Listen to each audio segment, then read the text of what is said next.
Bora lá então entender quais são as três ondas que teve aí, que as grandes empresas tiveram e o comportamento que elas têm. Por que é importante a gente saber isso? Para a gente entender o que aconteceu e a gente consumiu muito dessa informação e agora para saber em qual onda estamos e nos comportar. Por isso que é muito importante a gente saber como está o cenário, saber como está o ambiente e para onde ele está direcionando. Para quê? Para você se posicionar a sua marca da maneira correta. Não utilizar uma informação antiga e aí você se posiciona da maneira errada. Fechou? Então essa aula é muito importante. Vamos lá para a apresentação. A primeira grande onda foi a Revolução Industrial. Nesse momento, a única preocupação dos empresários era o quê? O lucro. Eles não estavam nem aí com o propósito da empresa. Se o produto que eles estavam fazendo estava matando um animal em extinção, eles não estavam nem aí. Se estava degradando o meio ambiente, porque o objetivo dessa primeira onda era apenas o lucro. Eles não estavam preocupados com a experiência que eles estavam causando para o cliente. Por quê? Porque a oferta tinha tudo que eles produzissem ia ser vendido, porque tinha muito pouca oferta e tinha muita procura. Então, se eles fizessem carro, ia ser vendido, fizesse panela, ia ser vendido. O que eles fizessem, ia ser vendido. Por quê? Porque o foco deles era lucro e o mercado, ele não era um mercado saturado, ele era um mercado que estava sedento de produtos. Então, o que fosse vendido, o que fosse fabricado ia ser vendido. E o que os empresários começaram a fazer? Eles começaram a trazer as pessoas que estavam espalhadas no país, então tinha muitas pessoas que eram agricultores, e eles começaram a trazer para os grandes polos, para quê? Para começar a fazer com que essas pessoas produzissem mais produto. Porque naquela época não tinha máquinas, então era muita coisa manual, e aí precisava de muita gente para poder fazer esses novos produtos, para poder vender mais, porque a intenção era só lucro e precisava de mais gente para poder produzir mais produto e fica aí até engraçado quando você assistiu os vídeos do Charlie Chaplin. E aí o que ele faz? Ele trabalha muito lá na linha de produção e é isso mesmo, traz um monte de gente e produz e produz e produz. Essa era a mentalidade dessa época. Tem até uma questão muito interessante dessa fase, que eles criaram uma fábrica que existe até hoje, que é a fábrica de operários.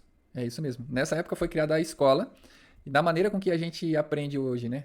Até hoje, esse jeito jesuíta de aprender, que é uma repetição do que do que alguém determina como sendo certo. Então você na escola você não vai aprender a empreender, você não vai aprender a pensar fora da caixa, você não vai aprender a usar da sua criatividade. Por quê? Porque a intenção da escola é fazer com que você aprenda a ser um operário, você a ser reproduzir as coisas para poder solucionar o problema de alguém que vai estar acima de você. E a intenção é que sempre aconteça isso, que a grande massa fique cega e não consiga entender o que está acontecendo. E aí, desde aquela época, qual que era a intenção da escola? Fazer com que as pessoas aprendessem o ofício que eles estavam precisando, que era o quê? Mão de obra barata e que não pensasse muito para não questionar muito também. Então, desde aquela época até agora, a gente tem esses processos. Então pensa lá como os industriários pensavam, né? Não eram empresários, eram o pessoal da indústria. O que eles pensavam? Eles precisavam de pessoas para poder aprender. Então as pessoas elas teriam que ter ali um mínimo de inteligência, vamos dizer assim, para aprender aquele novo ofício, só que e poder assinar o próprio nome para poder garantir que a pessoa não estava sendo enganada. Era isso que eles precisavam saber. E aí não é interessante eles aprender coisas que fosse questionar a conduta do pessoal que estava acima. Se você for parar para analisar, o mesmo formato que foi daquela época, nós temos até hoje nas escolas. Então, essa era a função das escolas e ela acaba exercendo essa função até hoje. E aí, isso é uma dica para você que tem filho. Não deixa a escola educar o seu filho, né? Seja você a pessoa que educa o seu filho. Então, ele tem que ir para a escola, mas deixa que os princípios seja você que dê. Essa é a primeira onda, então anota aí que você vai cair na prova. Então, no final, a gente vai fazer uma prova para ver se você está aprendendo, para me testar também como professor, para ver se esse conteúdo está sendo válido e para ver se você está pronto para ir para o próximo nível, né? Então anota aí a primeira onda, qual que é a onda? A onda da Revolução Industrial, que é a onda do lucro. E aí isso é uma dica para você que tem filho, não deixa a escola educar o seu filho, né? Seja você a pessoa que educa o seu filho.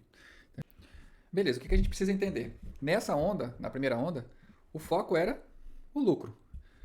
O que em todas as épocas tiveram os estrategistas, as pessoas que criavam as estratégias de venda, estratégias de posicionamento de marca. E nessa época do lucro, os estrategistas pensavam de que maneira? Para poder vender mais, eu tenho que produzir mais. Se eu produzo, eu vendo. E se vocês forem para analisar, tem pessoas que não conseguem alavancar o negócio deles porque eles ainda têm a mesma mentalidade até hoje. Então, marca bem Essa primeira onda, a onda do lucro. Ela começou lá na Revolução Industrial. Segunda onda. A segunda onda é quando começou a ter mais concorrência. E aí o que acontece? Antigamente só uma pessoa fazia panela. E aí começou a ter várias fábricas de panela. E aí começou a ter a concorrência, começou a mudar um pouco esse cenário. E foi lá por volta de 1940, 1950 que mudou esse cenário e começou o propósito da marca se posicionar de outra forma. E aí tem uma pessoa muito importante nesse cenário, que é esse cara aqui. Quem conhece ele? Quem não conhece, eu já vou explicar. Essa fase aí é a fase da experiência. Então, essa segunda onda, ela estava muito mais relacionada à experiência que o seu produto está causando para o seu cliente. Qual que é a experiência que ele vai ter com o meu produto? Nessa fase da experiência, os processos começaram a ser melhor definidos. Por quê? Porque eles escreviam o que tinha que ser feito e aí colocavam para teste, verificavam qual era o problema que estava acontecendo ali e melhorava esse processo. E aí, quando eles começaram a escrever esses processos, eles viram que quando eles melhoravam a experiência que o cliente tinha, eles conseguiam vender mais. E aí foi ajustando, ajustando até chegar e o cliente, o estrategista, entender que quanto melhor a experiência que o cliente tiver com aquele produto, mais recorrente vai ser a venda. É o que a gente viu lá no módulo de negócios do CS e o CX, né? O Customer Success e o Customer Experience. Que hoje nós temos isso muito bem consolidado. Iniciou lá naquela época. Por quê? Foi feito o processo, foi identificado que naquele processo, se você aumentar o LTV, que é o Lifetime Value, o tempo de vida útil que o seu cliente tem, você vai ter mais retorno financeiro. Isso só foi possível porque mapearam todos os processos. Nessa fase da experiência, os processos começaram a ser melhor definidos. Por quê? Porque eles escreviam o que tinha que ser feito e aí colocavam para teste, verificavam qual era o problema que estava acontecendo ali e melhoravam. Tem até algo muito interessante sobre essa parte da experiência, que é a gente falar sobre a praia, por exemplo. A praia, ela passou a ser frequentada, como está sendo frequentada, há pouco tempo. Quando eu faço lá no curso de guarda-vidas, que eu mostro como que era Balneário Camboriú na década de 80, na década de 60, e aí as pessoas veem aquela cidade deserta, é porque naquela época, ali na década de 60, pouquíssimas pessoas iam à praia. A praia não tinha esse valor que ele tem hoje. Hoje, o metro quadrado mais caro do Brasil é em Balneário Camboriú. Se você for ver Balneário Camboriú na década de 60, na década de 70, era só restinga e mato. Tem até algo muito interessante sobre essa parte da experiência, que é a gente falar sobre a praia, por exemplo. A praia, ela passou a ser... Por que eu estou falando da praia? Hoje a gente tem a praia e entende que ela é o metro quadrado mais caro do Brasil, ali em Balneário Camboriú, mas pensa na década de 60, como que era? Então pensa que lá nos Estados Unidos, lá em Orlando, era a mesma coisa, as pessoas também não frequentavam a praia. Mas tinha uma pessoa que é um visionário. O que ele fez? Ele pegou e ele falou o seguinte: eu vou montar um parque temático aqui no meio desse manguezal aqui. E a visão que ele tinha era muito além do tempo dele. Hoje a gente vê o parque da Walt Disney e a gente não consegue entender um mundo sem aquele parque temático.